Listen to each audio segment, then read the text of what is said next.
Whatever, cares. No one's paying attention to the background. Don't pay attention to what's going on in the background. Yeah, I can't really close the thing right now. Looks like Halloween. It is partially Halloween. Instead of Christmas. Okay, ready? Okay, let's hit record on this guy over here, and then we'll be good. Hey, we have one viewer. Hey. All right, might be you. Hello, everybody, and welcome to this week's edition of the Media Boat Podcast. Hey, surprise, surprise. What? Oh, no. Just go ahead. You were making a cut. No, I did this. Let's run that one back. Right. Do you want to swap this with that? Well, I knew you were going to be on this side, so I put it over there. Oh, the camera's right here. Okay. Let's put we're looking this way. Camera over here. Okay. Does that work better for you? Yeah. I don't need to see myself. I just need to see the news. Yeah, fair enough. All right. Hello, everybody, and welcome to this week's edition of the Media Boat Podcast. It is December the 22nd, just a measly 3 days till Christmas for those of you who are tracking Santa, stalking him. And yeah, this is episode, I don't know, 311? Is this 311? Whoa. Amber is the color of our energy because guess what, everybody? 2021 is almost over.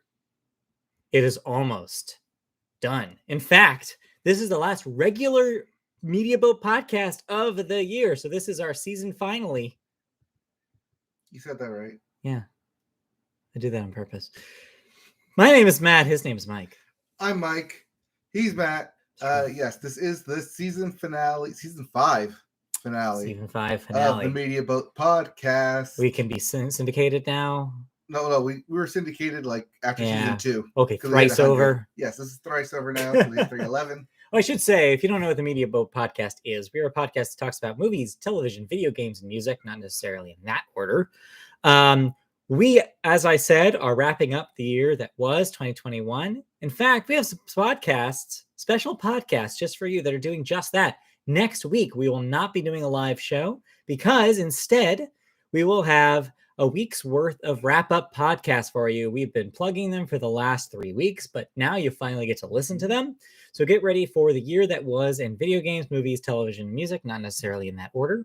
We break down the year, all the biggest news of the year, and we tell you what our top 5s were individually for each of those categories, as well as pick one thing per category to be our favorite of 2021. So get ready for that in your podcast feed next week. But in the meantime, we just have a regular episode for you to wrap up the last of the regular episodes of this year. Yep, the end of 2021, and what a year. Well, it's going to be the end here. What a year. What a way to end it, too. But we'll get there. So we begin the show, as we always do, with the weekend box office numbers. And, well, okay. I have to apologize for last year. I did not know that early numbers had already been released. So sorry. How many phones do I need to pick up to call pick this them thing? all up. Pick them all up. Because I was very wrong about Spider-Man No Way Home. Apparently, Omicron be damned. People saw a movie last week. In fact, a lot of people saw a movie last week. A lot of people braved the movie theaters in a non-holiday weekend to see a movie. And it did a wild big number. $260 million domestic. And the number just keeps on counting. It's probably rising as we speak. It's set records. It's the number 2, right? No, that's 2? what I'm looking at right now. I think it passed Avengers Endgame numbers. But it didn't quite make Infinity War numbers? Or the other way around. It beat Infinity War, which was the former number 2, but I think it still was under the debut for Endgame, I think is what it was. Yeah, but I'm looking at the current box office for 2021, and it is the number 1 film on one weekend for 2021. Well, for 2021, certainly. Yeah, but it did in one weekend. In one weekend, it managed. But yeah, wasn't a very high bar to clear, as we talked about. It was a pretty lousy year for first weekend box office debuts. I mean, you can just look at West Side Story from last week. as an example of this. Just lousy year for number one movies. So this just wipes the floor with all of them. Well, Marvel, like bonus box office news, Marvel holds top 5 out of the top 6 in this year's box office. Obnoxious. That's just and ridiculous. The odd one out, F9. That's right. Yep. F9 came out this year. That's right. That checks out. Huh. What do you know? Yep. Anyway, so that's your box office number 1. Following that at number 2 is Encanto with another $6.4 million. That's at 81. Still doubting it'll make it to 100. If you did not have the chance to see that in the movies, but you have Disney Plus, it's coming to you Christmas Day. Ah, hell yes. Can't wait. Number 3, West Side Story, $3.6 million. That's only at 18 million. I heard friend of the show, Christy, sent me a link about a story saying that some theaters are going to be pulling it already this week because there's more demand for Spider-Man and The Matrix. Not just that, but there's 5 films coming out for Christmas Day. So they need room. Yes. They need those theaters. And unfortunately, that's the casualty. You debut at $10 million and that's it. And then do 3 the next week, you're out. Like, that's just how the game is played. So sucks for me because I really wanted to see that movie in the theater. But hey, we'll see what happens. Following that at number 4 is Ghostbusters Afterlife with $3.4 million. That's at $117 million total. And number 5, rounding out your top 5 this week, Nightmare Alley with a $2.8 million debut. So there you go. Those are your top 5, as you mentioned, upcoming this week.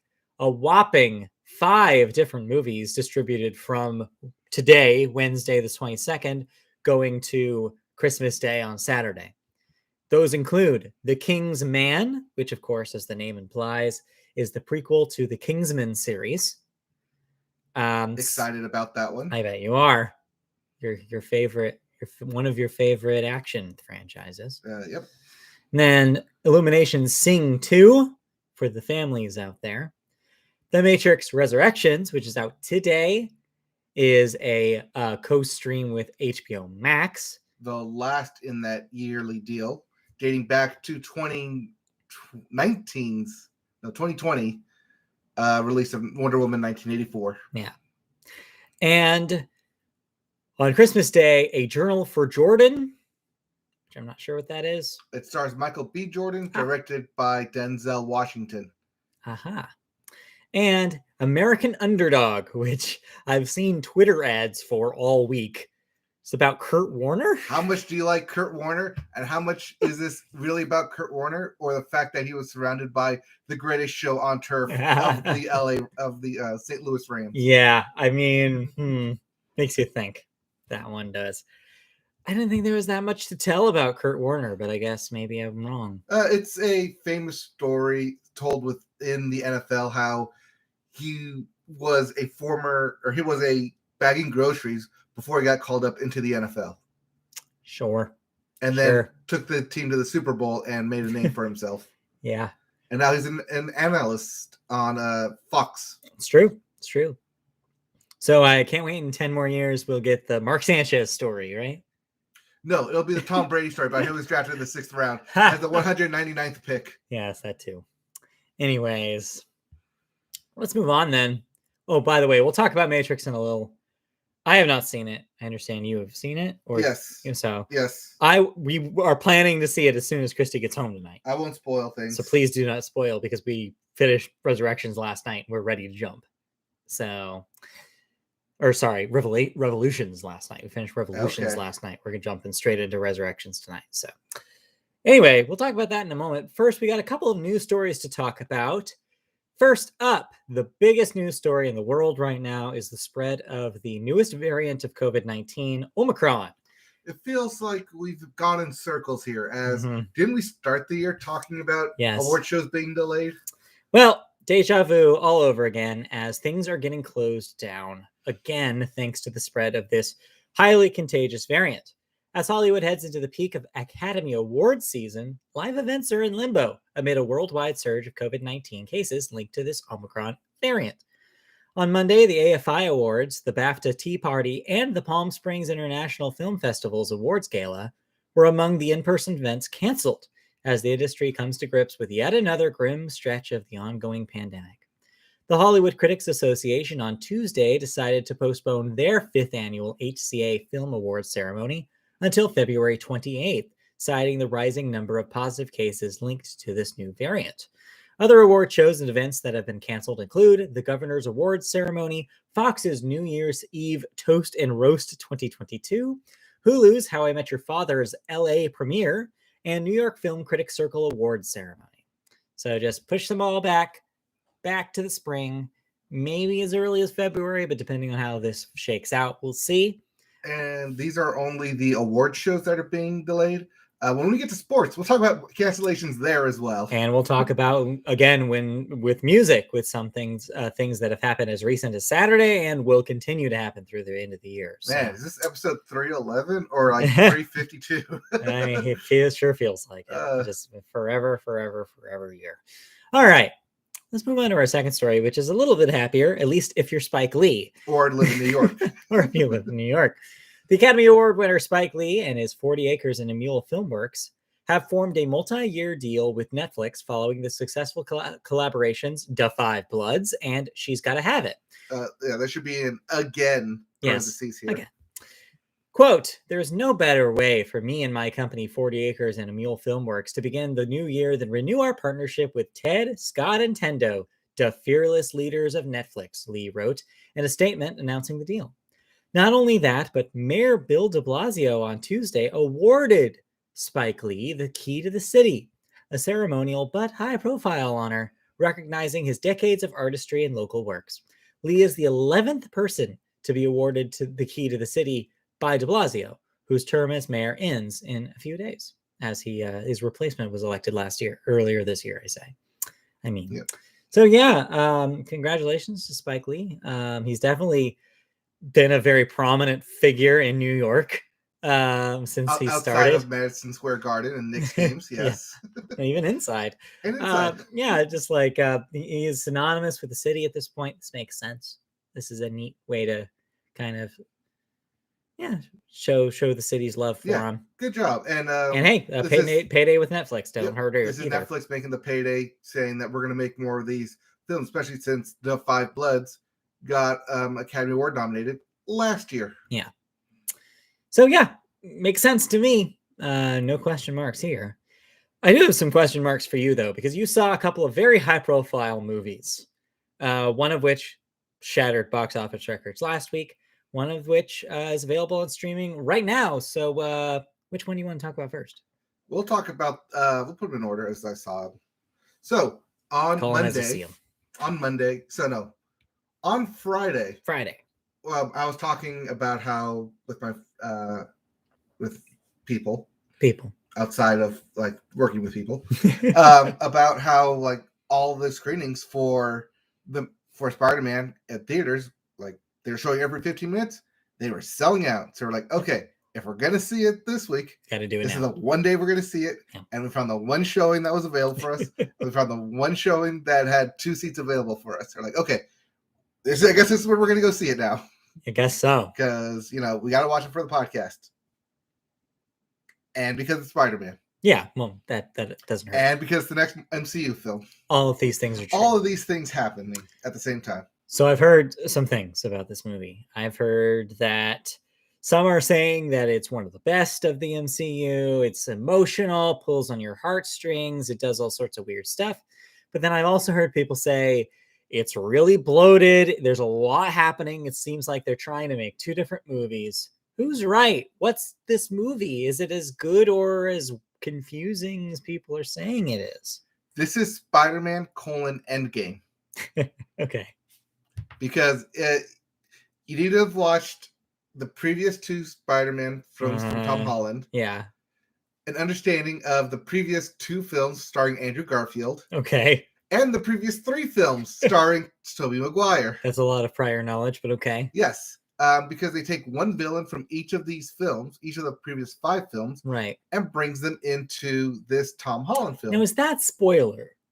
No, that's all in the trailers. Okay. Just making sure, because the other thing I know about this movie is that people are very sensitive about the spoilers for this. So we'll try to be spoiler free here. Try to be spoiler free. Yeah, that's fair. So all these villains start invading the MCU version of what's going on because Doctor Strange botches a spell thanks to Tom Holland, Peter Parker, shenanigans. And he's got to fight him. I mean, it's a smart way to bring in all these different villains instead of just saying, oh, now here's 5 different backstories. Yeah. Like, you have to, like, this is where my kind of, my love of this film clashes with my film degree of this film, where you need prior films to watch and enjoy this film. They do just enough. I mean, like the bare minimum of saying 1 or 2 lines to establish everyone's backstory and how they're connected to Spider-Man. But at the same time, it makes a lot more heartfelt and a lot more emotional if you've seen the previous, let's put it, 12 hours at this point of films to understand this one film. Yeah. Which is why I say it's like Endgame, where you need to watch the previous 22 films in order to understand and appreciate the one film that is Endgame. Yeah. It's so I'm grappling with this of whether I like it. So as a Spider-Man fan, as a fan of Spider-Man, as a fan of the Spider-Man films, I absolutely love this film. It's a love letter to Spider-Man. It's a love letter to a bit of New York and for the past 20 years of Spider-Man filmmaking. And basically how Spider-Man has not only resonated with people, but kind of pushed the boon of comic book movies that we know today. Mm-hmm. On the other hand, you need lots of viewing to understand all of this. This film does not stand on its own. Yeah. If you're watching, I mean, I can get into very spoiler territory of why this film doesn't stand on its own. But sure, yeah. But I get what you're saying, is because so much of it relies on now. Does too much of it perhaps rely on nostalgia here? There is a lot of nostalgia factor in this, which is where a part of me is like aching, like this is a bad movie because you're relying on nostalgia.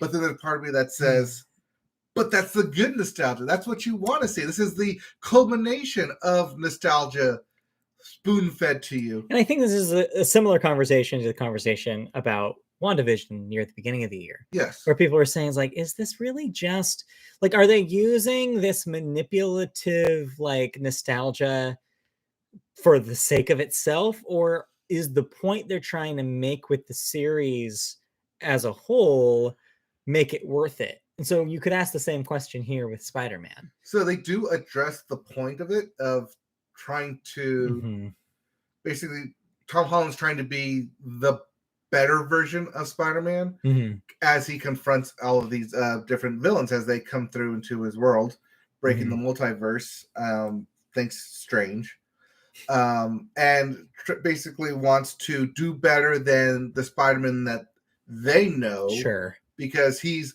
the best of the Spider-Man, or so he wants to be. It almost becomes a conversation about legacy at that point. It does. It's like, what am I leaving behind? Like these Spider-Men left behind, like comparing and contrasting then. Yeah, but it's also like picking up where you could say these Spider-Man that they fought kind of failed the villains, and he's trying to like do better. And that's kind of the whole mythos of Spider-Man is always failing, but trying to do better than the previous, than before. Okay. So, here's the toughest question. So you've said that it requires a lot of previous knowledge. Well, the tricky thing about that is that both of those previous Spider-Man films that Tom Holland has been in are not available easily on Disney Plus. They're the only MCU movies that aren't because of the Sony deal. So it's really hard for a lot of people to watch this if they haven't seen those two. I am one of those people. I also didn't see either of the Andrew Garfield films. So I'm behind. So I can't even, so should I even bother with this movie until I've done my homework? Like that feels like that's kind of ridiculous in a way. Yes and no. So Dr. That I went to see this with, also in your same predicament of not having seen maybe, so she's seen both the Tom Holland Spider-Mans. Okay. And I think the first one, like 2002, so Green Goblin Spider-Man. Okay. And so it's like, okay, I understand kind of what's going on here. I'm able to grasp a lot of stuff, but there's a lot of stuff there that just went whoosh right over the head. Sure. And like, oh, winking and nod, nostalgia factor, winking and nod line right there. Yeah. To which I'm going to catch because I've seen everything, but she's not catching because she hasn't. It's like, yeah, okay, cool. Smart line, I guess. No, that has layers. That has depth. Like, no, that trust means me. So much more than you. Like, than you trust think. me, there's something there. That seems kind of frustrating, though. Oh, it is. And so I'm like, that's the tricky thing about recommending this is that I'm hesitant because, like, have we gotten to the point now where they're catering too much to the fans and not making these enjoyable movies on their own? This film is not a Kevin Feige film, even though it has Marvel. It starts off with Marvel in it. Yeah. This is an Amy Pascal Sony joint through and through. Yeah. This is her meddling of the Spider-Man end of the trilogy that they're telling through the they're trying to say, series. Hey, remember, we're the ones who gave you the Spider-Man movies you like. And we're the ones who could take it away and go play in our own yard. Yeah, too. So revel in our legacy for 2 hours. Like, remember how great we are for 2 hours, then we'll let you back into Disneyland. It's kind of the vibe I'm getting. Yeah, I mean, it's a Sony film. Yeah. So Sony's naming and branding are all over these films, as they mostly are with Spider-Man, because that's what they want to do. They want to get across the fact that they own Spider-Man. They still own those rights. Also, if you were ever like concerned about or hoping that Sony would relinquish Spider-Man rights, $260 million box office says probably no. Hell to the no. Yeah, it says that this is going to continue to be a fight for Disney, as long as they do as well as they do. That being said, there is one team-up film contracted to Tom Holland as Spider-Man. Okay. And he has come out and said that he doesn't want to continue playing Spider-Man. Yeah, he doesn't want to do it for until he's 30, I think is the quote. Yes. Which is not that far away for Mr. Holland. So, especially when they're filming. So if he wants to cut it at 30, you're looking at the team-up film and maybe a fourth one, and then that's it. And maybe that's it. And seeing as the roadmap for the MCU films doesn't allow that until 2024. Yeah. He's gonna hit it like easily before that. Yeah. Like right at that fourth film, if they decide to make it. Otherwise, we have another Spider-Man 4 debacle in our hands, like it's 2007 all over again. Hey, you know what? History does repeat, as we've seen this year.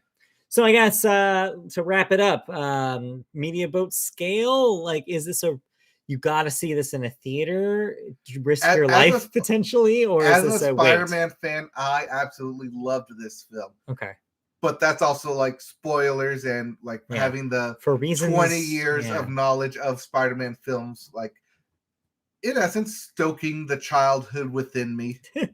Ew. Anyway, stoking, not stroking. I know. I heard. Yes. I heard.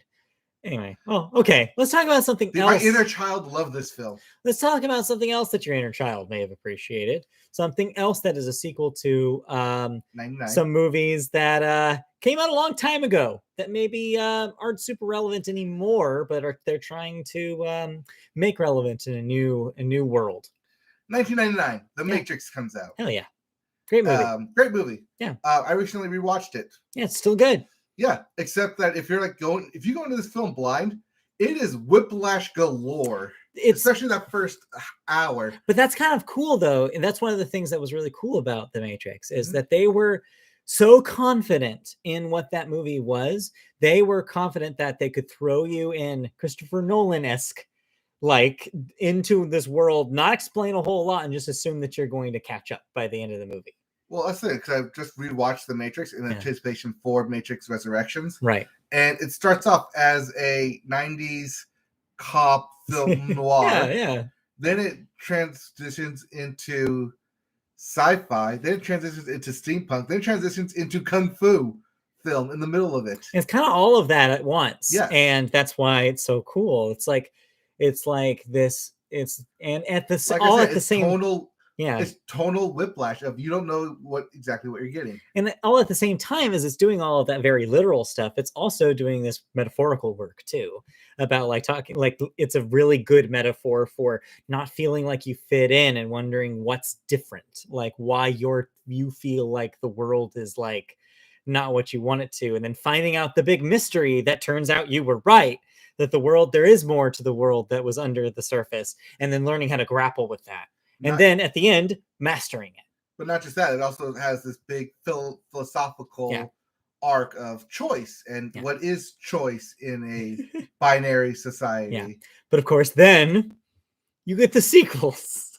Now, have you seen Reloaded and Revolutions? Not at least not in the past 3 years. All right, but you saw them back in the day. Yes. And what was your feeling about those movies back then? I enjoyed them when they came out. Mm-hmm. Because there's nothing for these things to be based off of. So it's like whatever you want to throw at me, I'm all for it. Yeah. I'm not going to. Because when they came out, I was like, I'm not going to sit here and like tell you what went wrong. I'm just going to enjoy what you're throwing at me. Right.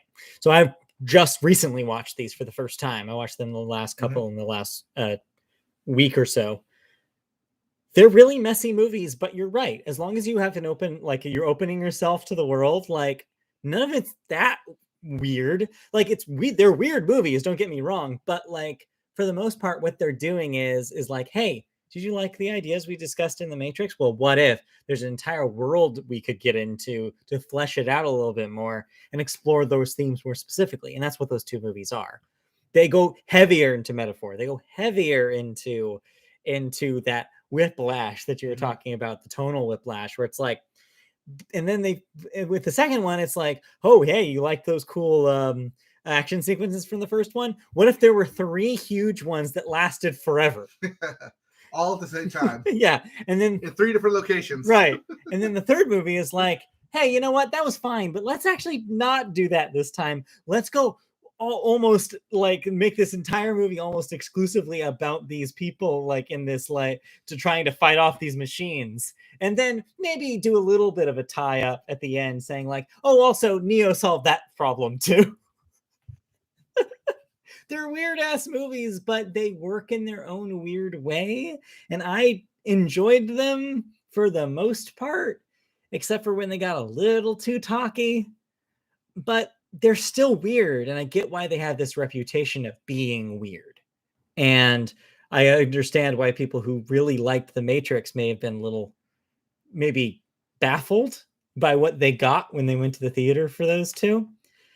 And I feel like, again, the theme of this podcast, history is repeating itself again with the newest Matrix film, Resurrections, which is apparently very divisive. So, just like Spider-Man, No Way Home, yes, you also need prior viewing to probably watch this film. Probably. At least the first film, because there's a lot of very similar and on purpose events that happen, which it does ping pong back and forth between footage of the original Matrix trilogy and this film in order to get the audience not only invested, but those who hadn't seen either, like you said, Reloaded or Revolutions, that, hey, this happened here. This is where these are from. But the good news, and the way it makes it different from Spider-Man here, is that they're all on HBO Max. So if you have HBO Max to watch Resurrections at home, you have access to all 3 of the original ones. You even have access to the Animatrix. Yes. So you get the entire Matrix suite for you available right away. But anyway, so what's the question? The question is why is this being so divisive for fans? It seems like this is a very Last Jedi style flashpoint, it seems, where people either absolutely hate this thing and don't understand what it's trying to do at all, or they're saying it's one of the best movies of the year. So, depending on where you end, the end of Matrix Revolutions, spoiler, may or may not actually be a happy ending. No, it's not really. I mean, okay. It doesn't, I don't want to surprise anybody here, but the whole story of Neo is a Christ metaphor. There's a lot of Christian symbology. There's a lot of like similarities between there's and essentially spoiler, yes, spoiler for himself. Spoiler for a movie that came out a long time ago is Neo does die at the end of the trilogy, but he sacrifices himself for the good of the people. Or does he? Because that's where Matrix Resurrection. This is where we pick up. So yeah, Neo alive somehow. Trinity alive somehow. Morpheus alive somehow. And they're all in this film somehow. Also, the Matrix itself is alive in this universe somehow, this iteration of the Matrix. To be fair, Revolutions does leave it open-ended about whether the Matrix itself is going to continue existing. That last scene with the architect and I mean Oracle. The films itself are in the Matrix. They're talking about the Matrix. No, like they encompass the Matrix lore embedding into the new code of this new Matrix. Somehow. Like everything that happened in the Matrix actually happened in like the Matrix trilogy of films. Actually happened and is considered canon lore within the current simulation that Matrix Resurrections is running with Neo in it. Being the one who created the lore of the Matrix. That's complicated. Yes. And the movie goes into this, I'm assuming? The movie literally opens with Warner Brothers wants us to make a new Matrix. What is the Matrix to us? Okay. And it's like, okay, Matrix is Kung Fu. No, Matrix is philosophy. No, Matrix is bullet time. We need to do bullet time. No, Matrix is like existential reality crisis. It's all of these things. Yeah. And so, like, there's a literal, like, hive mind of a team basically throwing all these bullet points at you, like, within the first 10 minutes of what is the Matrix?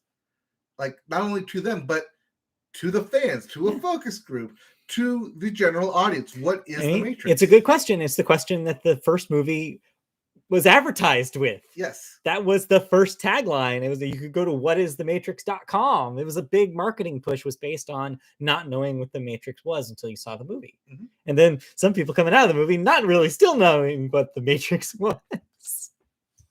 Yeah. And that's where Matrix Resurrections kind of is. That's like its thesis statement, is what you're saying. Yeah, it's resurrecting the Matrix. Why? Why? Yeah, but that's what I'm saying. The movie is asking that question, right? It's like, but why are we doing this? How can, like, let's explore this. Yeah. I mean, I get into the big stumbling block of you can't. Does this film need to exist? Okay. Like, whenever you resurrect something like outside of like its original trilogy or original storytelling, when did I recently talked about this on the podcast. Yeah. With Frozen 2. Yeah. Why does this film need to exist? Same thing with I'll go back to the Disney well again. Yeah.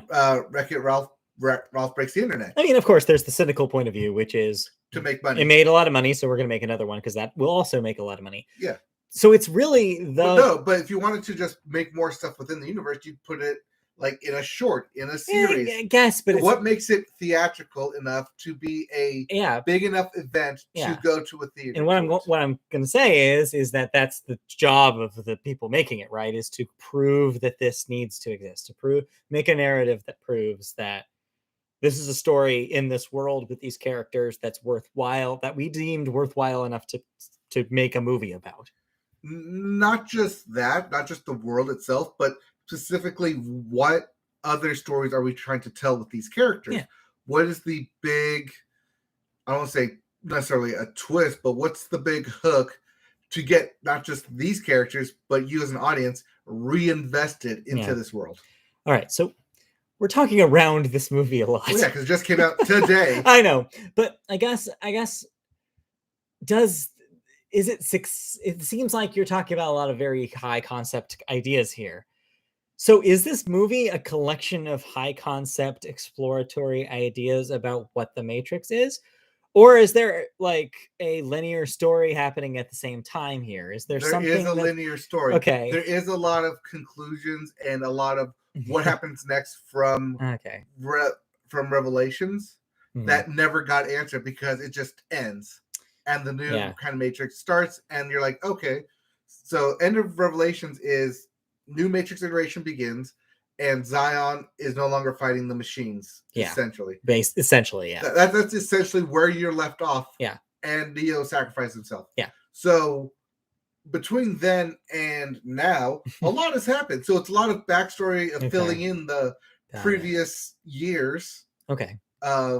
Years of time gap jump between the third and fourth film, but also the time gap jump of, I'm going to go fourth wall here, technology. Right, yeah. And what we're able to do with films as a medium. And that leads to the other kind of level of the Matrix. When it came out was bullet time, and it was like groundbreaking technology. So how much of this movie is high concept meta commentary, and how much of it is a story about these characters?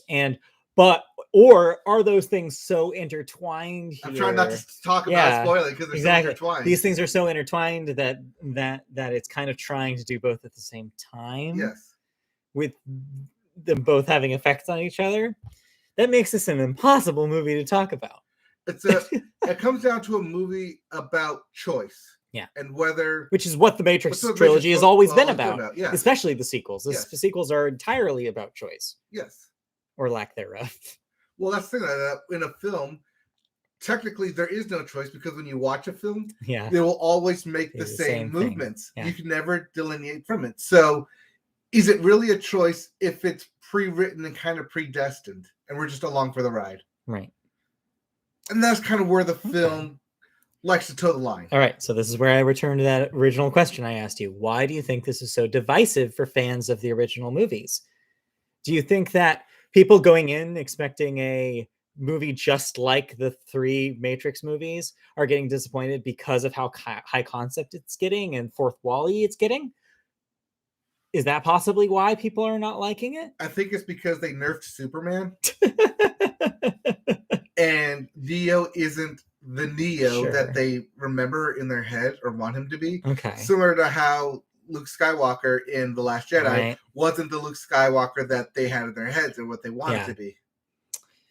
And do you think that's a purpose move that they're trying to, like, maybe not show humanity is one way to put it, but like also to like bring down the expectations of what a hero in an action movie is supposed to do and should be? And again, hard to go into without like major spoilers here. Sure, yeah.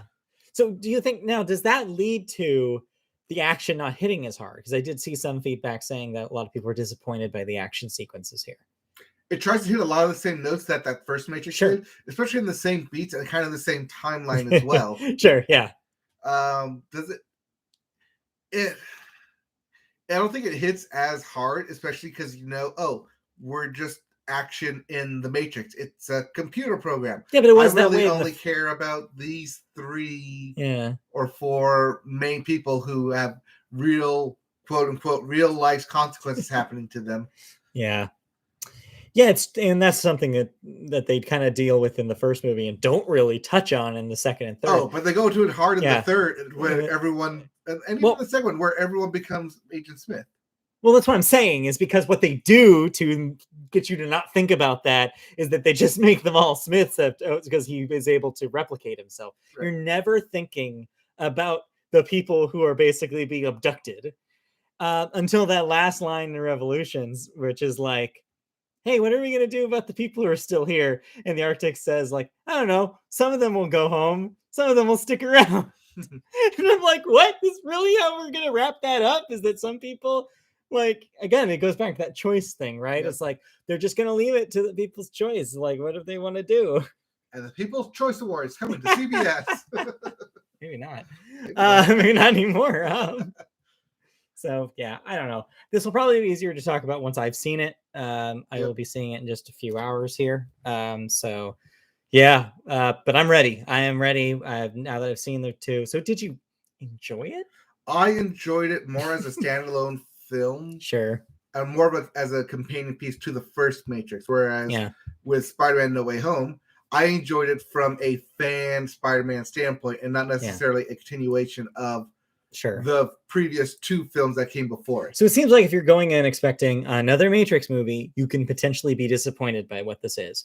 But if you're going in as, hey, I like the concept of the Matrix and the things that it kind of dealt with, I want a movie that maybe looks at that from like a further up point of view, then maybe you'll know what you're getting into here. Yes. Okay. All right. Sounds fascinating. Honestly, this sounds really interesting. And I was blown away by it. So between these 2 films, I'd rather watch The Matrix Resurrections again first, than No Way Home. All right. That's a good endorsement, I think. But this is also personal preference. Yeah. So is this maybe something we'll talk more about in our wrap-up podcasts? Quite possibly. So stay tuned next week for that. But in the meantime, we need to move on. So let's move right on into our television section. We start television as we always do with a sports corner. No, no sports. There's a weird Halloween spider back there, but no sports. Although my Shohei Ohtani jersey is hanging up in there. Yes, it is. So that's close enough. This involves sports. It's a sport.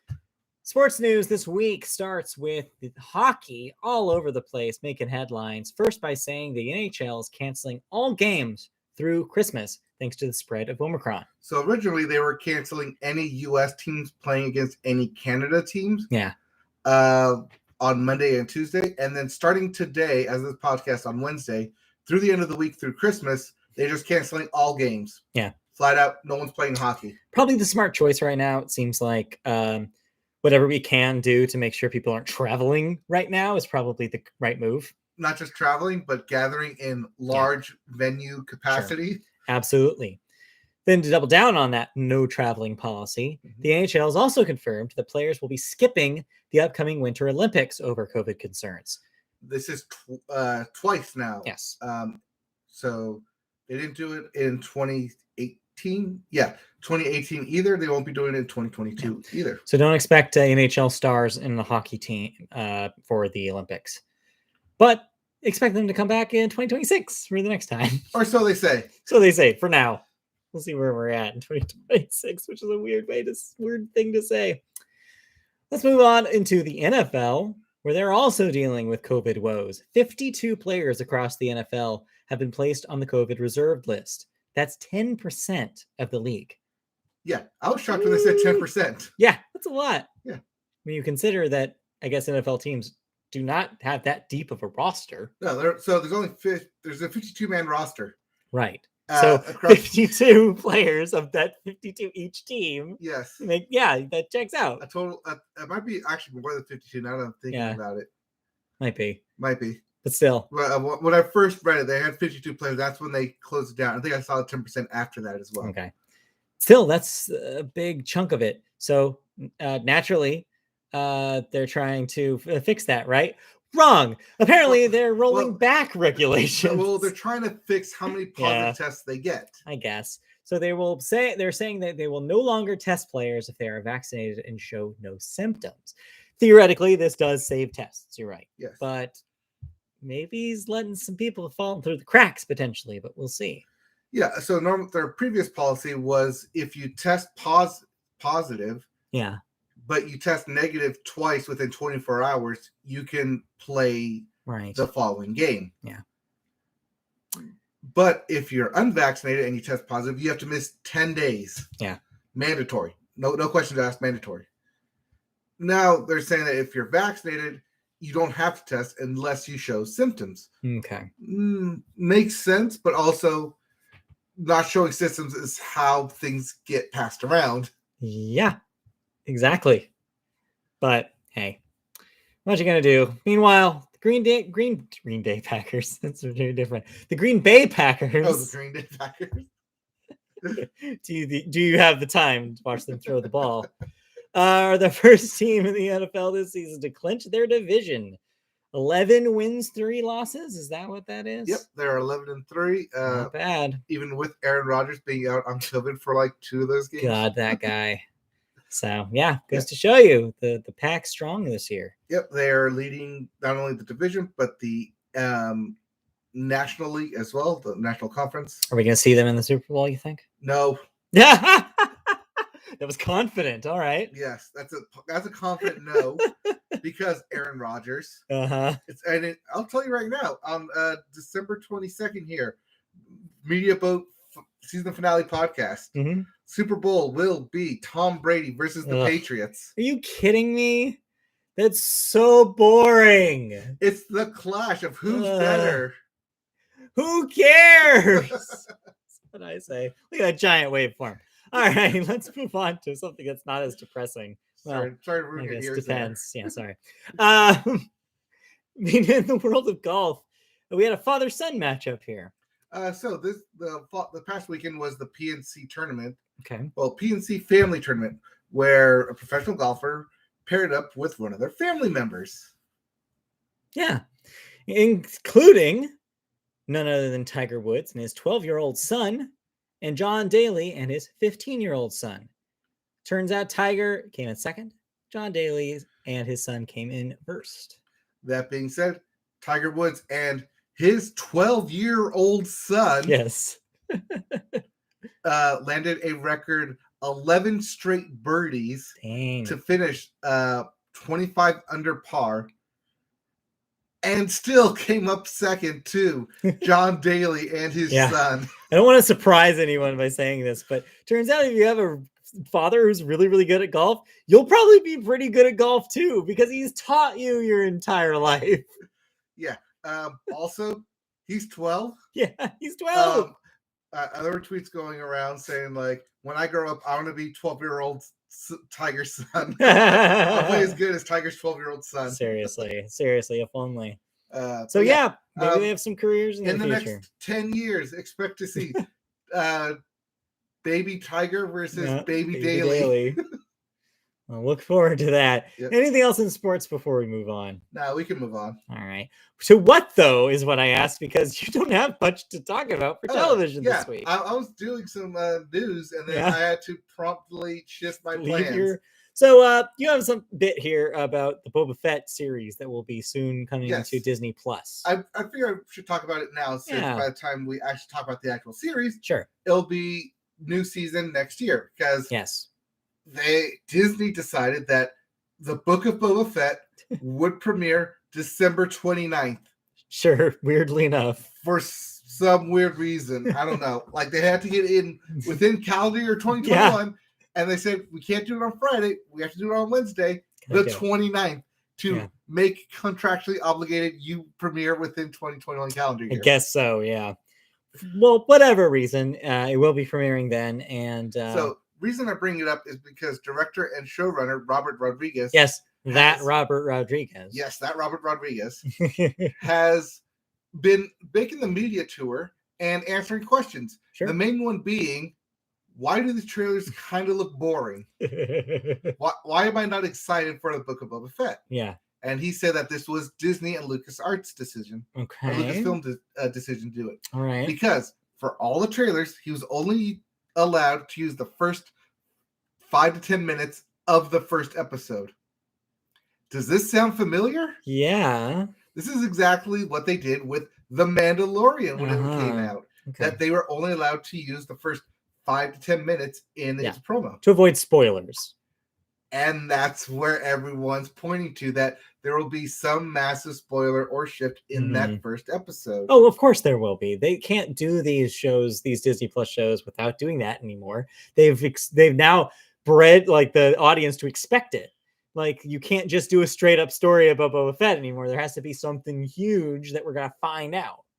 Yes. Yeah. So come next week. All right, next episode. Maybe we'll know. We'll talk about Boba Fett and the Book of Boba Fett. So any other news in television you want to talk about real quick? I mean, in tangentially news, because it is related to film. Sure. Dark Horse comic books. Yes. Sold to the highest bidder. Yeah. They got embraced by the Embracer Group. Yes. Sorry. That's not my joke. I think credit for that goes to the Giant Bombcast. But yeah, the Embracer Group has been buying a lot of companies, most notably video game companies over the last couple of years. So to see them purchase Dark Horse, such a long loved comic book enterprise. The third largest comic book distributor in the U.S.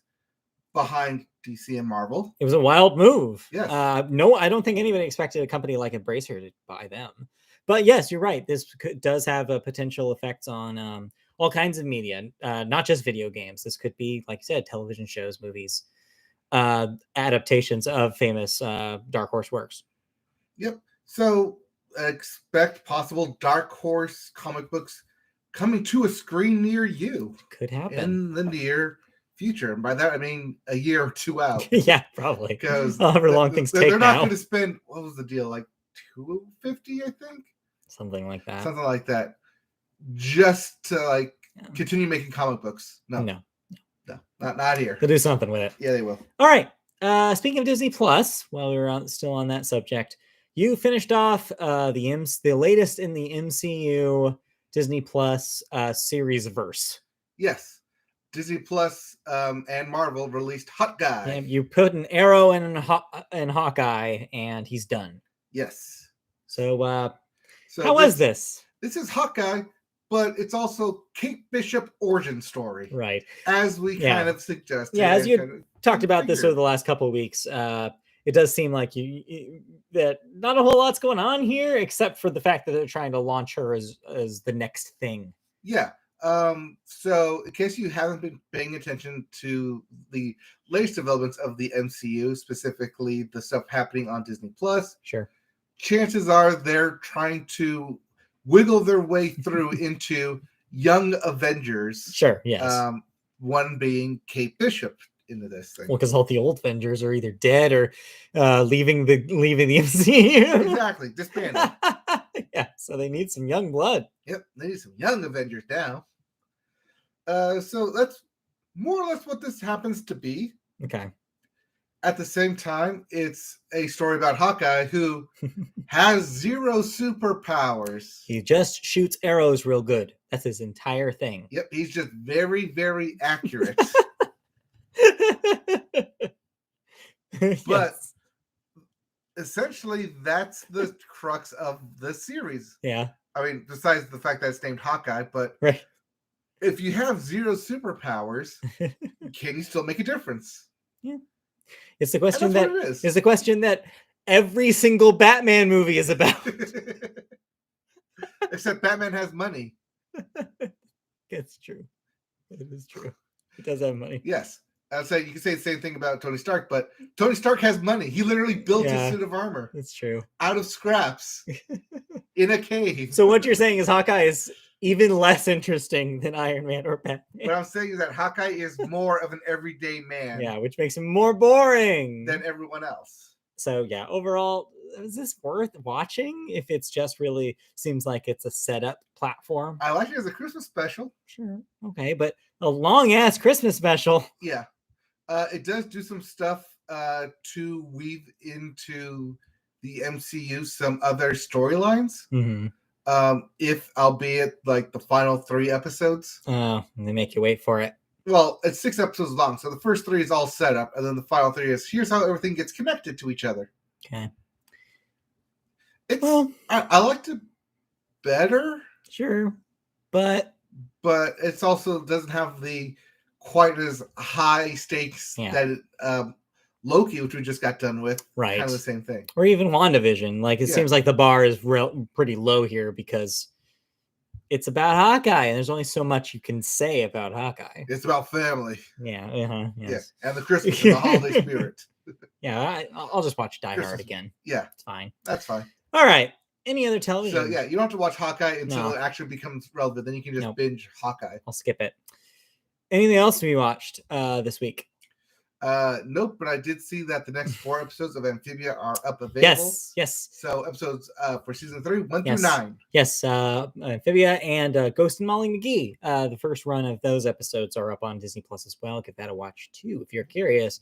So yeah, that'll probably do it for television thoughts. Let's move on to cancellation and renewals. All right, what am I no longer watching? Julie and the Phantoms has been canceled after 1 season on Netflix. Christy was very upset. Wait.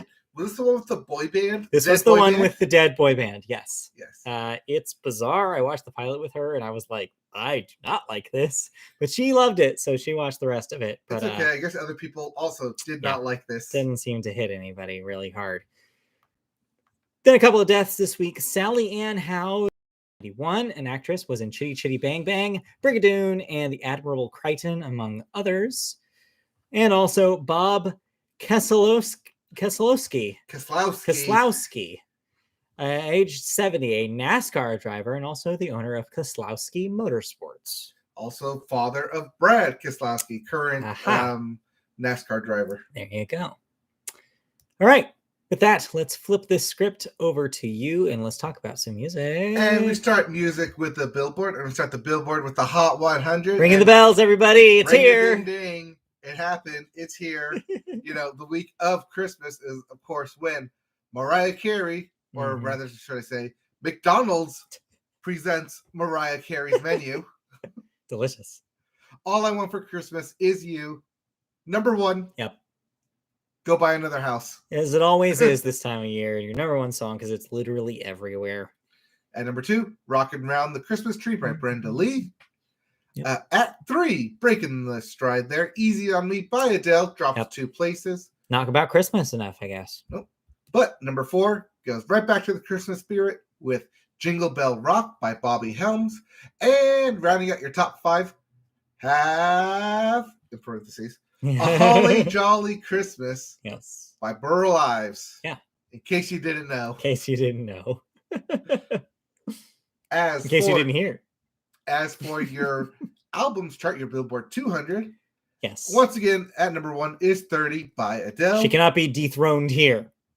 Not even by number 2, Fighting Demons by Juice WRLD. That is the second posthumous Juice WRLD record. Yep. Coming in at 3, Red, Taylor's Version by Taylor Swift. Still hanging out. At number 4, Christmas by Michael Bublé. No Pentatonics this year. No Pentatonics. Did not crack the top 5. But rounding out your top 5, Sour by Olivia Rodrigo. Yeah. Outdid Pentatonics. Yes. I guess people are sour this Christmas. All right. Couple of bummer stories in music this week because we have no new releases. No new releases and probably nothing until like the second week of January. Yeah, seems like it. All right. First up, members of a congressional committee sent Live Nation an open letter on Wednesday asking for written answers to questions relating to the deadly Astroworld Festival debacle on November 5th, contending that, quote, the tragedy at Astroworld Festival follows a long line of other tragic events and safety violations involving Live Nation. The letter, signed by Carolyn B. Maloney, chairwoman of the Committee on Oversight and Reform, and 4 other members of Congress, is addressed to Michael Rapino, Live Nation's president and CEO. It also demands answers to 7 questions by January 7th, 2022, as well as any related contracts. Quote, recent reports raise serious concerns about whether your company took adequate steps to ensure the safety of the 50,000 concert goers who attended Astroworld Festival, end quote. It's stated in the letter, which begins by noting the 10 deaths that occurred at or as a result of the festival. Yet more continuation and fallout coming from the tragedy at Astroworld. The interesting things about this story as we continue to report it is that every week it's a different finger pointing at a different person or entity. Yep. We've had an open letter pointing a finger at Travis Scott himself. We had an open, we had that one, who was it? It was Ice-T trying to say it was hip hop culture that was the problem. And then now we have the government coming after Live Nation, the organizers of the event. So you have all these different things in the same zone. Somebody's trying to find the blame when we talked about this originally, it's really just kind of a blender of all these things in one. So it's because it's easier to put a face and a name to blame someone than to say tragedy happened. We can do better next time. Yeah, and absolutely. I don't want to say that it's not Live Nation's fault. I mean, if they do, this is correct. They do have a track record of these things happening at their events. And yes, it is ultimately a lot of that onus does lie on the shoulders of the company who organizes these events. They're the ones who let people in. They're the ones who should be monitoring. They're the ones who've hired the security personnel that should be making sure that things aren't happening. And they're also responsible for making sure the acts are doing what they're supposed to do on stage and backstage. So it's like they're not wrong here for targeting Live Nation. Live Nation should be targeted about a lot of things, turns out. But it's just interesting to me that like it's a different conversation every single time we talk about it. But yeah, hopefully there's some movement here because Live Nation should, I do agree, should take some of the responsibility. Are you just saying that because they're the big entity that probably has the insurance back behind them? They have the powers. The thing is that they have a lot of the power that the fans certainly don't. And Travis Scott, sure, he has a certain amount of power. He does have the ability to, lead by example and say, what he needs to say on stage and stop the concert if necessary. But there's only so much you can do upstate from the stage. There's only so much you can do before it gets out of hand. And then you can't physically break everybody up. You're just one person. Live Nation, however, again, hired the security personnel that's their job. So it's a different kind of conversation. So yeah, they do probably take a lot of the brunt of this. So yeah, I hope that they do something about this and maybe make some sort of movements to making future shows that they put on potentially safer. Yep. I mean, they're the ones who put on the concert. They're the ones who hire the security. They're the ones who hire or place the venue. Yeah. I mean, it is up to them as the people putting on this festival to make sure that anyone going to their own festival, it's like putting on a house party in someone else's house. Yeah. You're still responsible for what happens to said house and to people at said house at the time. Yeah. All right. That being said, let's move on to some more disturbing Saturday news. As we noted, Omicron variant is raging everywhere. Yeah. But that did not stop current sexiest man alive, Paul Rudd, from hosting SNL. But it did stop something else. Yes. It was Paul Rudd, host, was supposed to be Charlie XCX musical guest. Yeah. But no. Didn't happen. Charlie XCX did not perform this past weekend on Saturday Night Live due to the spread of the Omicron variant in New York City. And it was NBC's decision to limit the number of crew members working at the 30 Rock stage 8H. The musician made the announcement that evening just hours before the show was set to broadcast. Quote, "Hi, everyone. Due to the limited crew at tonight's..." Huh? So just said hi, Charlie. Oh, hi, everyone.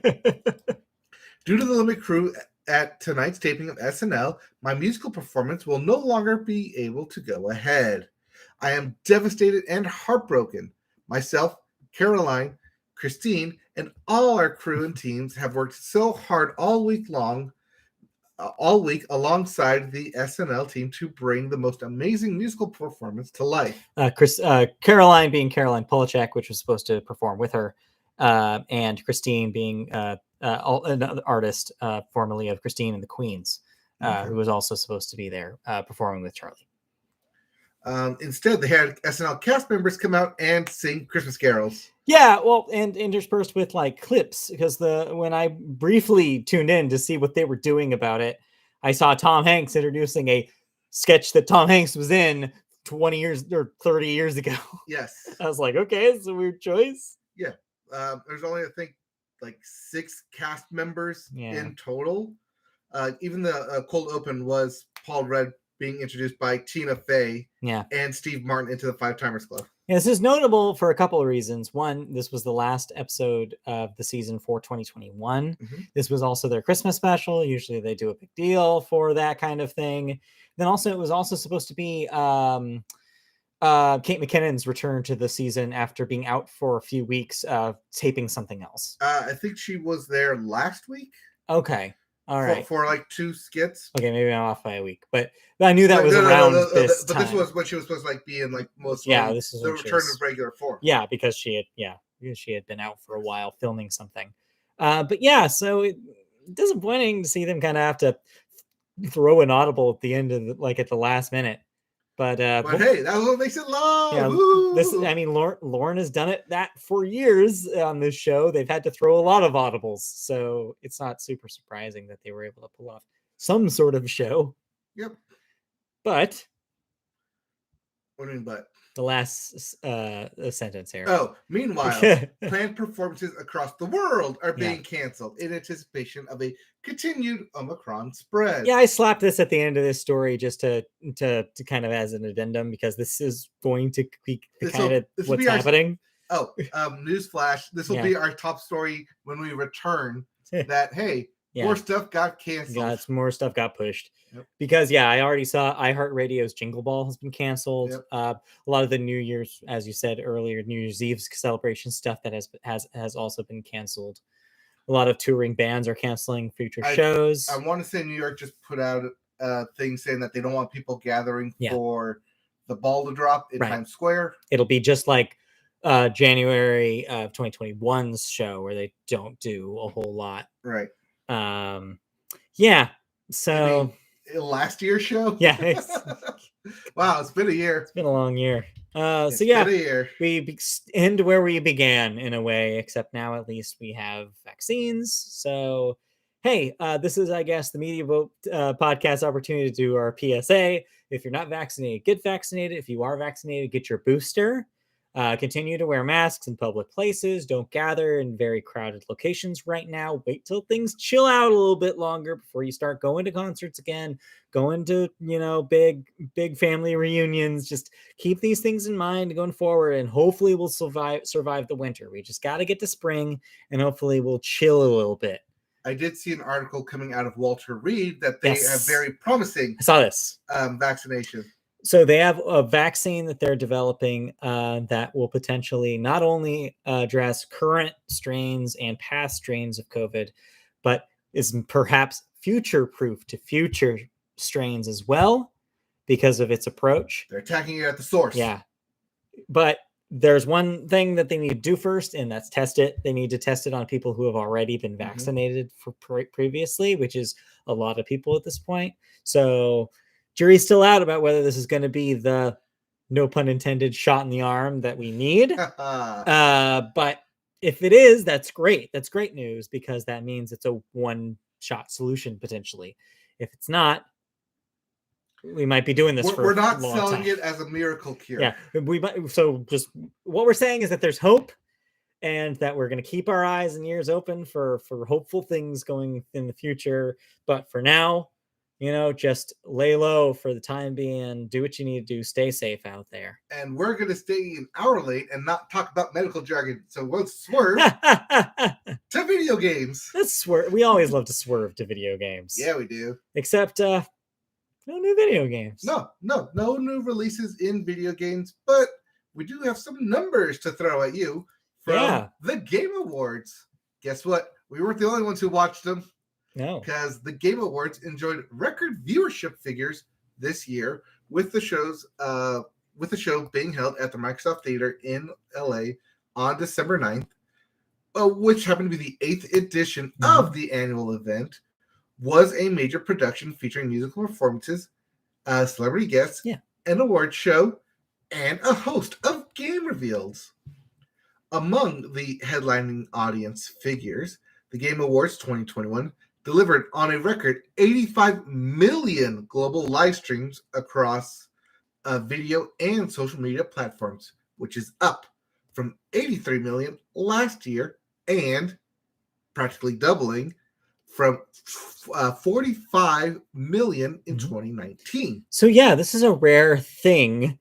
And most of the time we're talking about how viewership for things have gone down over the last few years. Diminishing returns. We talk about it a lot. This is the rare exception to that rule. It seems like as they continue to do the Game Awards, it gets more and more viewers. It gets more and more attention. And how much do you want to say this is COVID's fault? Because in 2020, people were doubled the audience playing video games. Yeah, I do think you're right. I think that a lot of this is a side effect of COVID. More people are playing video games. More people are interested in talking about video games. More people are joining communities to play video games. And more people are just straight up home to watch them live. Yep. And so it's a combination of all these things why I think it's really thriving. Cord cutters streaming everywhere. Yep. And it's available everywhere. I mean, you could watch this on Twitch, you could watch this on YouTube, and you could watch this on their website.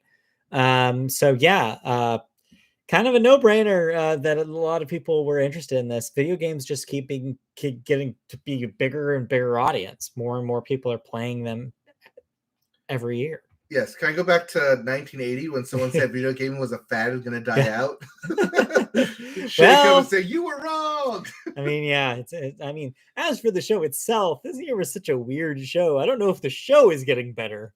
The show doesn't have to get better. The games themselves are getting better. I guess so. That being said, are they though? I don't know, but I'm going to pass on this next story and talk about the PlayStation Awards. No, we should talk about this next story. All right, fine. The poop in the turd, that is Ubisoft. I know what I said. The poop in the turd? I know what I said. It's poop inside a turd? Yeah, that's how bad Ubisoft is. Poopception? Yeah, poop sandwich. That is Ubisoft, as they plan to continue to invest in NFTs despite the hugely negative backlash. Which we talked about last week. The Ubisoft Quartz system, which we talked about last week. Yes. In an interview with Decrypt, not to be confused with The Crypt, the publisher discussed the fan backlash to the Quartz reveal and called it a major change for fans. Quote, we have received a lot of feedback since the announcement, and we hear both the encouragement and the concern. But mostly the concern. Mostly the concerns. We understand where the sentiment towards the technology comes from, and we need to keep taking it into consideration every step of the way. I love that quote because it's like, we're going to do this no matter what. You can't tell us to stop. So we'll listen to your criticism, but this ain't stopping. We're going to give you NFTs whether you like them or not. This was said by, no joke, this is the guy's name and not a made-up programming name. Didier Genevois. Yeah. Ubisoft's blockchain technical director. Yeah. Official title. The most French name you'll hear all day, everyone. Didier Genevois. Blockchain technical director. What's the odds that this man has a mustache? High, like Hercule Poirot. Very high. Yeah, exactly. All right.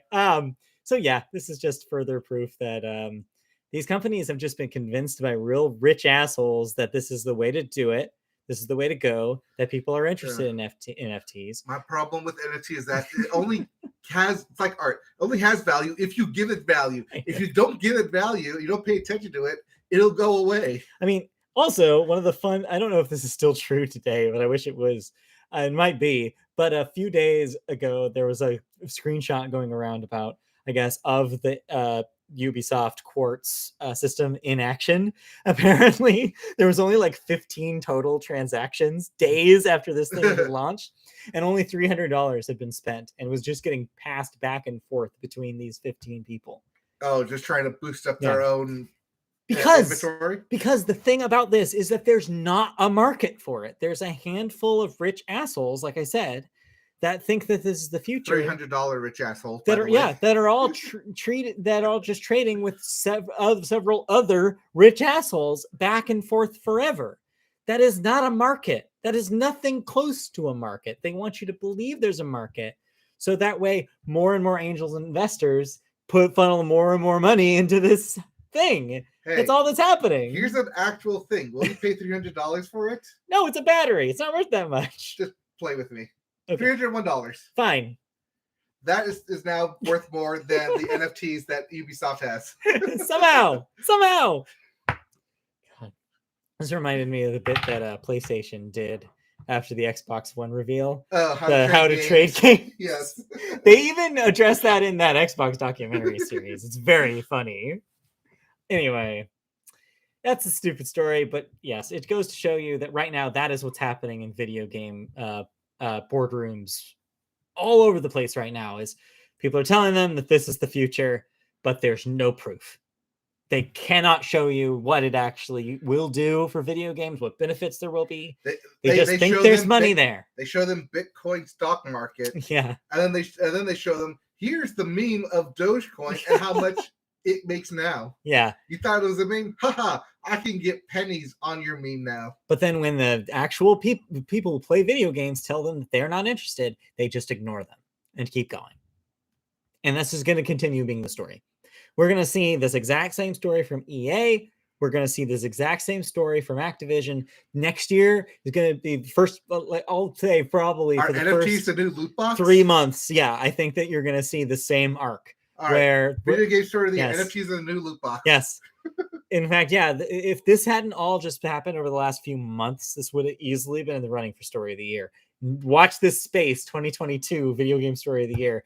This stupid NFTs thing, it will take forever to kill. But it's going to be a while. If you want to know what our actual video game story of the year is, good segue. It's coming up on Monday.